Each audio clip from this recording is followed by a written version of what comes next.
দেখেছেন, যদি কখনো একটা গাছে উই ধরে যায়, মালি তখন শুধু সেই গাছের নয়, সমস্ত বাগানের চিকিৎসা করায়। আপনারা হয়তো বলবেন, এ কেমন মূর্খতা, যখন উই একটা গাছে লেগেছে সমস্ত বাগানের চিকিৎসা কেন করাতে হবে? এ তো অযথা পরিশ্রম করা। কিন্তু মালি খুব ভালো করে জানে যে উই হয়তো একটা গাছে লেগেছে, কিন্তু তা সমস্ত বাগানকে নাশ করে দিতে পারে। এবার মালির এই শিক্ষা, এই জ্ঞান অন্য অনেক জায়গাতে প্রযোজ্য। এই সংসারে আমরা শুধুমাত্র নিজের পরিবারের কথাই চিন্তা করি, তাদের যত্ন নিই, চেষ্টা করি যেন তারা ভালো থাকেন, সুখে থাকেন।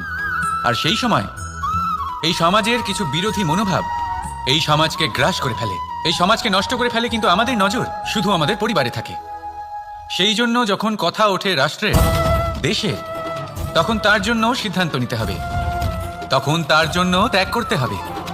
আর মনে রাখবেন, যে সমস্যায় আসুক তার সমাধান পূর্ণরূপে বাঞ্ছনীয়।